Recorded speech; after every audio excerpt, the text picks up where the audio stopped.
Hello दोस्तों, मैं हूं ब्रजेश कुमार साहू और आप देख रहे हैं मेरा यूट्यूब चैनल।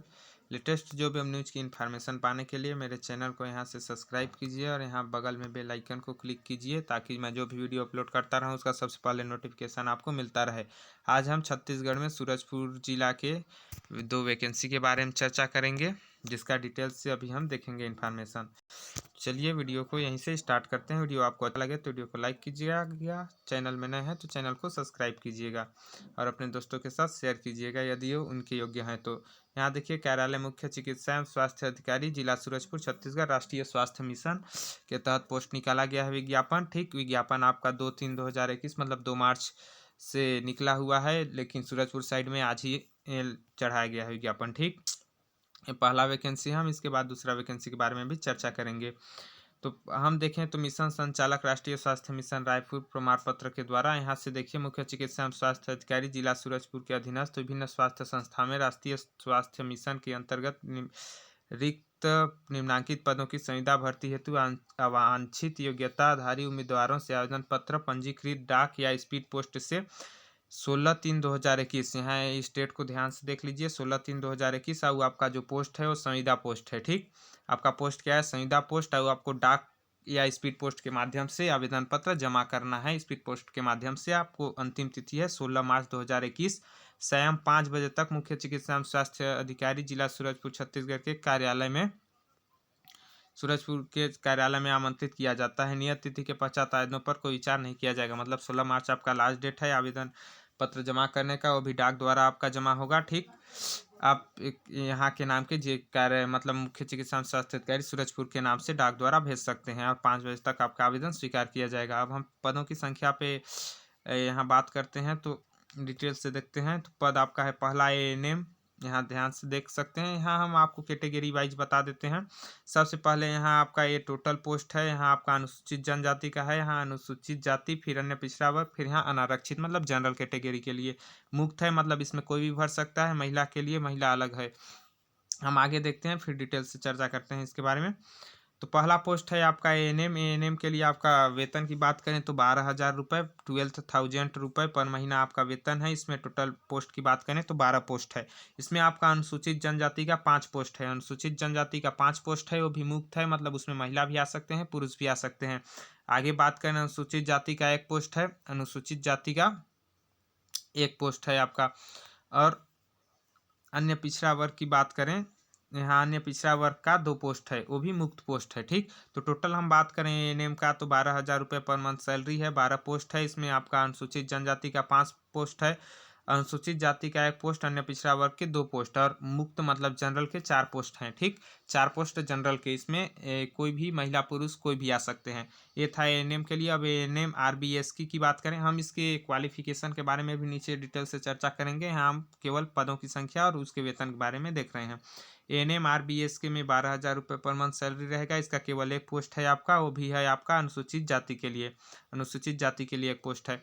आगे बात करें स्टाफ नर्स NHM के लिए तो 16,500 रुपये पर मंथ सैलरी रहेगा और 7 पोस्ट है, जिसमें से 5 पोस्ट आपका अनुसूचित जनजाति के लिए है। इसमें कोई भी महिला या पुरुष आ सकते हैं। 1 पोस्ट आपका अनुसूचित जाति के लिए है और 1 पोस्ट आपका पिछड़ा वर्ग के लिए है। 1 पोस्ट पिछड़ा वर्ग के लिए है। ठीक, आगे हम बात करें स्टाफ नर्स NRC की तो इसमें 16,000 रुपये आपका पर मंथ सैलरी है। इसमें 1 पोस्ट है, वो भी 1 पोस्ट है आपका अनुसूचित जाति के लिए। आगे प्रोग्राम एसोसिएट की बात करें तो इसका 30,000 रुपये पर मंथ सैलरी रहेगा। इसका 1 पोस्ट है। 1 पोस्ट आपका जनरल के लिए है, मतलब जनरल में कोई भी आ सकता है। आगे हम फार्मासिस्ट की बात करें RBSK की तो 16,500 रुपये इसका सैलरी रहेगा पर मंथ। टोटल 2 पोस्ट हैं। 1 पोस्ट आपका अनुसूचित जनजाति के मुक्त के लिए है और 1 पोस्ट आपका महिला के लिए है अनुसूचित जनजाति में। आगे हम काउंसलर की बात करें तो काउंसलर NHM में 12,000 रुपये पर मंथ सैलरी रहेगा। टोटल 6 पोस्ट निकला हुआ है, जिसमें से 2 पोस्ट आपका अनुसूचित जनजाति मुक्त के लिए है, मतलब कोई भी फॉर्म भर सकता है। 1 पोस्ट महिला के लिए है और 1 पोस्ट आपका अनुसूचित जाति के लिए है। आगे फिजिकोलॉजिस्ट के बारे में बात करें तो आपका 31,500 रुपये पर मंथ सैलरी है। 1 पोस्ट है मुक्त के लिए। टोटल 1 पोस्ट है। 1 पोस्ट है, वो भी आपका है OBC के लिए, नहीं मुक्त के लिए। यहाँ जनरल कैटेगरी के लिए 1 पोस्ट है। इसका जो फिजिकोलॉजिस्ट का बात करें तो जनरल के लिए 1 पोस्ट है, जिसमें कोई भी फॉर्म भर सकता है। आगे हम बात करें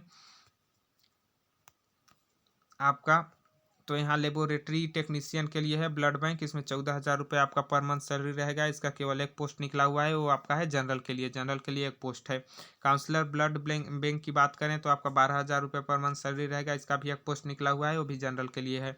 आगे हम डेंटल असिस्टेंट की बात करें तो 12,000 पर रुपये सैलरी रहेगा, 3 पोस्ट निकला हुआ है। एक पोस्ट आपका अनुसूचित जनजाति के लिए है और एक पोस्ट महिला के लिए है अनुसूचित जनजाति में, और एक पोस्ट आपका जनरल के लिए है। ठीक, आगे हम JR सेक्रेटरिस्ट असिस्टेंट की बात करें तो 12,000 रुपये पर मंथ सैलरी रहेगा, एक पोस्ट निकला हुआ है, वो अनुसूचित जनजाति के लिए है। एक पोस्ट मतलब SC कैटेगरी, अनुसूचित जनजाति मतलब SC कैटेगरी। आगे हम बात करें ST कैटेगरी। आगे हम बात करें NTPDO की तो 13,650 रुपये पर मंथ सैलरी रहेगा, एक पोस्ट टोटल निकला हुआ है, वो भी जनरल के लिए है, मुफ्त के लिए एक पोस्ट है। ठीक, ब्लड डाटा मैनेजर BDM की बात करें तो 21,000 रुपये पर मंथ आपका सैलरी रहेगा, टोटल एक पोस्ट निकला हुआ है, वो भी जनरल के लिए है आपका। आगे फिजियोथेरेपिस्ट की बात करें 18,000 पर मंथ सैलरी रहेगा, टोटल एक पोस्ट निकला हुआ है, अनुसूचित जनजाति के लिए एक पोस्ट है। MOIUs की बात करें तो 21,666 रुपये आपका सैलरी रहेगा, एक टोटल एक पोस्ट निकला हुआ है, वो पोस्ट आपका जनरल के लिए है। आगे हम बात करें 2 पोस्ट और MOIUs की बात कर लिए, अब हम MOIUs RBSK की बात करें तो 25,000 रुपये पर मंथ सैलरी रहेगा, टोटल 8 पोस्ट निकला हुआ है, जिसमें से एक पोस्ट आपका अनुसूचित जनजाति के लिए है और 7 पोस्ट महिलाओं के लिए है। एक पोस्ट बहुत ही ज़्यादा है महिलाओं के लिए, 7 पोस्ट है अनुसूचित जनजाति, टोटल 8 पोस्ट निकला हुआ है। टोटल वैकेंसी की अब हम बात करें तो सूरजपुर जिला में 49 वैकेंसी निकला हुआ है, जिसमें से 22 आपका अनुसूचित जनजाति के लिए है, 22 वैकेंसी, 49 वैकेंसी में 22 वैकेंसी आपका अनुसूचित जनजाति के लिए है, 5 अनुसूचित जनजाति महिला के लिए है। ठीक, 4 बात करें तो अनुसूचित जाति के लिए है, और 4 बात करें आपका तो पिछड़ा वर्ग के लिए है, मुक्त के लिए, और 14 बात करें आपका तो अनारक्षित जनरल के लिए है। टोटल 49 वैकेंसी है। आगे हम इसके बारे में बात करें शैक्षिक योग्यता की, तो योग्यता आप यहाँ से देख सकते हैं, देखिए नीचे से देखते हैं। ANM आपका ANM के लिए ANM course passed in Indian nursing board से होना चाहिए, या registration in CG nurse registration council होना चाहिए आपका। ANM RBSK के लिए ANM कोर्स पास होना चाहिए इंडियन नर्सिंग बोर्ड से, या registration CG nursing registration council से, दोनों से होना चाहिए। स्टाफ नर्स की बात करें, स्टाफ नर्स दोनों की तो BSc नर्सिंग आपका होना चाहिए, GNM BSc नर्सिंग या फिर GNM आपका होना चाहिए, या live registration in CG nursing registration council में होना चाहिए। सेम आपका स्टाफ नर्स NRC के लिए भी है, दोनों के लिए।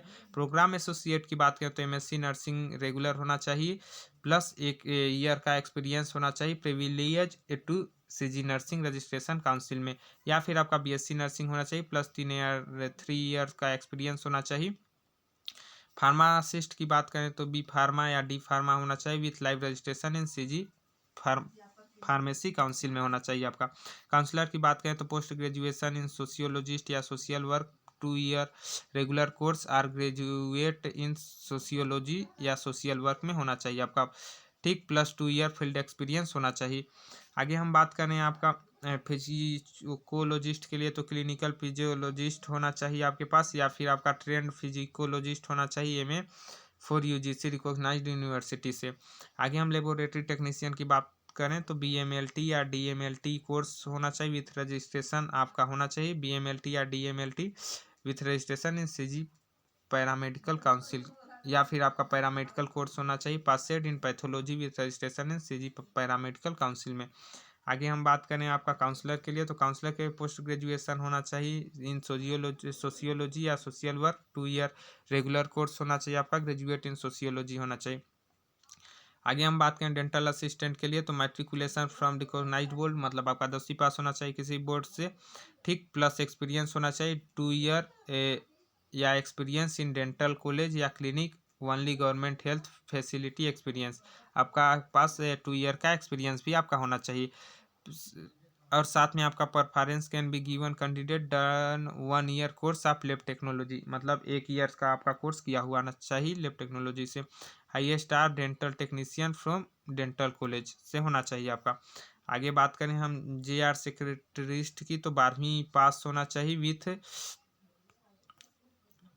यहाँ देखिए JR सेक्रेटरिस्ट की 12वीं pass with at least 1 year diploma in computer application, मतलब आपका JR सेक्रेटरियल असिस्टेंट के लिए आप 12वीं पास होने चाहिए और 1 साल का आपके पास कंप्यूटर डिप्लोमा होना चाहिए। NTPDEO की बात करें तो 12वीं पास होना चाहिए with 1 year diploma in computer application, मतलब आपको के पास DCA होना चाहिए, ठीक। और आपका 12वीं पास होना चाहिए इन दोनों पोस्ट के लिए, JR सेक्रेटेरियल और NTPDEO के लिए। ब्लॉक डाटा मैनेजर के लिए ग्रेजुएशन मिनिमम 55% के साथ, उसके साथ आपको PGDCA या 2 BCA या फिर BCA होना चाहिए आपका 55% रिक्वायर्ड मिनिमम मार्क के साथ, ठीक। 55% के साथ। फिजियोथेरेपिस्ट की बात करें तो बैचलर डिग्री इन फिजियोथेरेपिस्ट होना चाहिए आपके पास with life registration in CG council का होना चाहिए। MOIUs की बात करें तो BHMS या BAMS या BUMS डिग्री होना चाहिए आपका with registration from CGIUs council के साथ होना चाहिए। MOIUs RBS की बात करें तो सेम है आपका BHMS या BAMS या BUMS degree with registration from CGIUs council के साथ आपका होना चाहिए। अब हम आगे बात कर लेते हैं। यहाँ तो नीचे यहाँ लिखा हुआ है आपका उपरोक्तानुसार समस्त अर्हताधारी इच्छुक विद्यार्थी 16/3/2021 शाम 5:30 बजे तक आवेदन पत्र आमंत्रित किया जाते हैं, मतलब 16 मार्च इसका लास्ट डेट है आपका फॉर्म भरने का। स्पीड पोस्ट के माध्यम से फॉर्म भरा जाएगा। इसकी आप डिटेल से जानकारी देखना चाहें तो आप इस साइट में जाकर देख सकते हैं www.surajpur.gov.in। इस साइट को आप गूगल या क्रोम में जाके किसी ब्राउजर में सर्च मारेंगे तो आपका रिक्वायरमेंट में जाके देखिएगा तो ये नोटिफिकेशन आपको मिल जाएगा। आगे यहाँ देखिए दिया गया है आपको कि यह पद पूर्णतः संविदा आधारित है, संविदा भर्ती है, ठीक आपका। और आपका यहाँ हम बात करें 16,500 से अधिक आय के पदों हेतु आवेदक को छत्तीसगढ़ का मूल निवासी होना चाहिए और 16,500 से कम आय के पदों के हेतु आवेदक को जिले का मूल निवासी होना चाहिए, ठीक। मतलब 16,500 से कम जिसमें आपका मंथली सैलरी है उसमें आप सूरजपुर जिला के होनी चाहिए। शेष पदों के लिए आप छत्तीसगढ़ के हो सकते हैं। जिले का मूल निवासी पात्र अभ्यर्थी न मिलने की स्थिति में सरगुजा संभाग के अन्य जिलों के अभ्यर्थियों को चयन में मौका दिया जाएगा। यदि सूरजपुर जिला के नहीं मिलते हैं सूरजपुर जिला वाले में तो संभाग स्तर पर दिया जाएगा। आवेदन शुल्क की हम यहाँ बात करें तो आवेदन शुल्क विकलांग या अनुसूचित जनजाति या अनुसूचित जनजाति के लिए 100 रुपये है, ठीक। 25,000 से कम के लिए और 25,000 से अधिक वालों के लिए 200 रुपये। अन्य पिछड़ा वर्ग या महिला के लिए है 200 रुपये आपका। 25,000 से कम के लिए, 25,000 से अधिक वालों के लिए 300 रुपये। जनरल की बात करें तो 300 रुपये 25,000 से कम वालों के लिए है, 400 रुपये 25,000 से अधिक के लिए है। ये सब बाकी आप डिटेल से इसको पढ़ सकते हैं। अब यहाँ हम बात करें आपका कितने मेरिट लिस्ट आपका जो बनेगा वो किस प्रकार बनेगा, तो 1 से 10 पोस्ट जिसमें है उसमें 10 गुना मेरिट लिस्ट बनेगा। 11 से 50 होगा उसका 5 गुना मेरिट लिस्ट बनेगा। 50 से अधिक होगा उसका 3 गुना मेरिट लिस्ट बनेगा। आप चयन कैसे की जाएगी उसको हम देखते हैं। चयन प्रक्रिया यहाँ आपको तो चयन प्रक्रिया हम देखते हैं कौशल या दक्षता, लिखित या मेरिट प्रक्रिया, मतलब तीनों आपके होंगे। यहाँ देखिए अलग अलग पद के अनुसार अलग अलग होंगे। आप ANM पद के लिए भरे हैं तो आपका 60% लिया जाएगा आपका शैक्षणिक योग्यता से। जो योग्यता आपका ANM कोर्स किए रहेंगे उसका 60%, 20% आपका कौशल परीक्षा होगा वहाँ, और अनुभव जो एक्सपीरियंस आपका रहेगा उसका 20% मिला जाएगा। टोटल 100 अंक रहेगा आपका। 100 अंक का 60 नंबर आपका शैक्षणिक योग्यता का लिया जाएगा, 20 नंबर आपका कौशल परीक्षा, 20 नंबर आपका अनुभव का। ANM RBSK का भी 60% ही लिया जाएगा, ठीक। 20% 20% इसका। तो अब लगभग सभी की बात करें यहाँ आपका तो यहाँ तक स्टाफ नर्स तक आप हम बात करें तो 60% लिया जाएगा आपका शैक्षणिक योग्यता का और 20% आपका एक्सपीरियंस का और 20% आपका लिया जाएगा कौशल परीक्षा का। आगे हम प्रोग्राम एसोसिएट की बात करें तो आपका 65% लिया जाएगा आपके शैक्षणिक योग्यता का, 20% आपका लिया जाएगा कौशल परीक्षा का, 15 नंबर लिया जाएगा आपका अनुभव का। इसी प्रकार से सभी के लिए इसी टाइप से है आपका शैक्षणिक योग्यता मैंने ऊपर आपको बताया है। उसी टाइप से आपका शैक्षणिक योग्यता के साथ ही 65% सभी में है और 20% आपका कौशल परीक्षा होगा 20 नंबर का, 15 नंबर आपका एक्सपीरियंस का लिया जाएगा। ये होगा आपका चयन प्रक्रिया। उसके बाद आपका मेरिट लिस्ट तैयार किया जाएगा। मेरिट लिस्ट तैयार करने के बाद आपको चयन वहाँ मिलेगा। तो ये था हमारा पहला भर्ती के बारे में। अब हम देखते हैं सूरजपुर के दूसरे भर्ती के बारे में। हाँ, हम यहाँ आपके आवेदन फॉर्म की बात करें तो मैं इसको बताना भूल गया था। आवेदन फॉर्म आपका यहाँ से इस साइड में मिल जाएगा। जब आप www.surajpur.in साइट में जाएंगे उसमें रिक्वायरमेंट में देखेंगे तो आपको ये नोटिफिकेशन डाउनलोड हो जाएगा, वहीं से आपको ये आवेदन फॉर्म मिल जाएगा। या फिर आप किसी भी कंप्यूटर दुकान से जाके आवेदन फॉर्म प्राप्त कर सकते हैं। इसी आवेदन फॉर्म को आप स्पीड पोस्ट या डाक के माध्यम से आपको आवेदन करना है। अब हम देखते हैं दूसरे वैकेंसी के बारे में। अब हम सेकेंड वैकेंसी की बात करें तो ये भी आपका कार्यालय मुख्य चिकित्सा स्वास्थ्य अधिकारी जिला सूरजपुर का निकला हुआ है। ये आपको 1 मार्च 2021 से निकला हुआ है। जिला चिकित्सालय सूरजपुर में विशेषज्ञ चिकित्सक के निम्न संविदा पदों की पूर्ति जिला खनिज एवं न्यास मध्य अंतर्गत किया जाना है, जिस हेतु इच्छुक अभ्यर्थी कार्यालय मुख्य चिकित्सा स्वास्थ्य अधिकारी जिला सूरजपुर में प्रत्येक सोमवार को समय प्रातः 11 बजे से शाम 5 बजे तक आवेदन एवं मूल दस्तावेज के साथ उपस्थित हो सकते हैं। आपको सोमवार को मतलब 11 बजे से 5 बजे के बीच आप उपस्थित हो सकते हैं इसके लिए। तो इसमें 3 पोस्ट है आपका, पहला पैथोलॉजिस्ट, दूसरा रेडियोलॉजिस्ट, तीसरा ईएनटी स्पेशलिस्ट। ये सभी में एक एक पोस्ट निकला हुआ है। आपकी वेतन सैलरी की बात करें तो 1 लाख से ऊपर है आपके सभी में सैलरी। यहाँ आप देख सकते हैं सैलरी अच्छे से। बाकी हम क्वालिफिकेशन की बात करें तो आपका MBBS एंड पोस्ट ग्रेजुएशन होना चाहिए, डिग्री या डिप्लोमा इन पैथोलॉजी के साथ विथ, ठीक। और आपका रेडियोलॉजिस्ट के लिए MBBS and post graduation degree होना चाहिए रेडियोलॉजी के साथ। ENT स्पेशलिस्ट के लिए MBBS and post graduation degree होना चाहिए आपका ENT के साथ, ठीक। तो ये था आपका 3 भर्ती के बारे में। इसमें आगे हम इसमें देखें तो ये सब आप वीडियो पॉज करके अच्छे से पढ़ सकते हैं। शैक्षणिक योग्यता छत्तीसगढ़ निवासी अभ्यर्थी को प्राथमिकता दी जाएगी। बाकी आप पूरे भारत के इंडिया के आदमी इसमें भर सकते हैं। योग्यता की बात करें आयु की तो 1/1/2021 की स्थिति में न्यूनतम आयु 25 वर्ष अधिकतम 70 वर्ष होनी चाहिए इसके लिए, और ये सब होना चाहिए। आप इसको डाउनलोड करना चाहें तो आप surajpur.gov.in साइट में जाकर इस नोटिफिकेशन को भी आप डाउनलोड कर सकते हैं। तो ये थे आज के हमारे सूरजपुर के 2 वैकेंसी के बारे में। वीडियो आपको कैसा लगा है, वीडियो आप कमेंट करके ज़रूर बताइएगा हमें। वीडियो अच्छा लगा होगा तो वीडियो को लाइक कीजिएगा, हमारे चैनल पे नए हैं चैनल को सब्सक्राइब कीजिएगा, और वीडियो को जो जो इसके योग्य होंगे उनके साथ शेयर कीजिएगा। वीडियो देखने के लिए आपको बहुत बहुत धन्यवाद। जय हिंद, जय भारत।